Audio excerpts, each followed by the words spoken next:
जैसे ही पता चला कि प्रभु तो मगन हो गए, कंस का उद्धार करना तो भूल ही गए महाराज। सो ये कंस के पास पहुंच गए नारद जी, और जाकर के नारद जी कंस से कहते हैं कि महाराज लगता है आप अपने काल को भूल गए हो। ऐसा लगता है मानो कि आप जो आपका अष्टम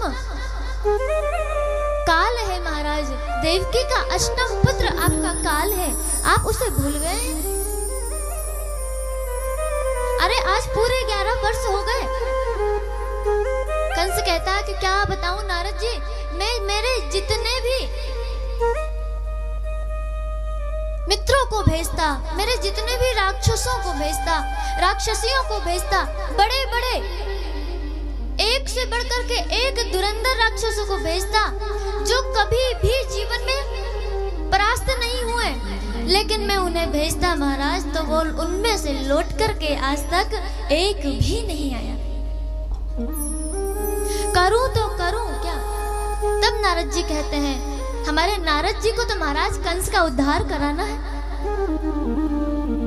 और जब किसी को अपनी बात बनवानी हो ना महाराज तो कोई भी बहाना ढूंढ ही लेते हैं।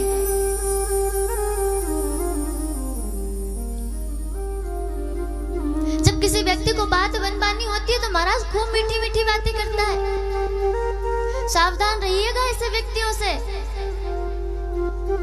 हमारे नारद जी कहते हैं कि एक काम करो, आप धनुष यज्ञ रखो और उस धनुष यज्ञ में ब्रजमंडल से दोनों भैया कृष्ण और बलराम को बुलाना, और जब वो आपके मथुरा धनुष यज्ञ में पधारे तो आप अपने हाथों से अपने काल को। कंस ने सोचा महाराज युक्ति तो बड़ी अच्छी है। सोई महाराज उन्होंने धनुष यज्ञ का आयोजन रख दिया और अक्रूर जी को बुलाया। अक्रूर जी को बुला करके कहा, जाओ ब्रजमंडल और निमंत्रण लेकर के जाओ कि नंद बाबा के दोनों पुत्र कृष्ण और बलराम दोनों इस धनुष यज्ञ में पधारे। अब अक्रूर जी महाराज सोचते हैं कि नेक से बालक 10-11 वर्ष की आयु और ये दुष्ट पापी कंस इतना दुष्ट कि उन्हें बुला रहा है यहाँ मारने के लिए। अभी महाराज हमारे अक्रूर जी को पता नहीं है कि हमारे श्री कृष्ण भगवान हैं। लेकिन क्या करो, महाराजा की आज्ञा माननी पड़ेगी। अक्रूर जी चले महाराज कृष्ण और बलराम को बुलाने के लिए।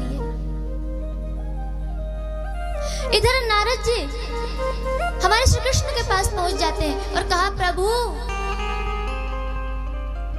कंस को महाराज 3 दिन का समय देकर के आए हैं। कंस से कहकर के आए हैं कि प्रभु देखो महाराज आप यज्ञ रखो और परसों मुझे खबर मिलनी चाहिए कि आपको विजय प्राप्त हो गई। इधर नारद जी कृष्ण के पास आते हैं और कहा, प्रभु लगता है आप जिस काम से धराधाम पर आए हैं काम भूल गए। कंस का उद्धार करने के लिए आए हो और आप तो ब्रजमंडल में मगन हो गए। प्रभु आपसे निवेदन है कंस का उद्धार करो, बहुत पाप बढ़ रहा है और मैं अब आपसे कोई बहाना नहीं चाहता। परसों खबर मिलनी चाहिए कि आपने कंस का उद्धार कर दिया। श्री कृष्ण समझ गए कि अच्छा नारद जी उधर जाकर के कंस को 3 दिन का समय दे दिया और इधर आकर के मुझे भी समय दे रहे हो। नारद जी हाथ जोड़ते कि प्रभु अब आप तो सारी बातें जानते ही हो, अब आपसे क्या छुपा।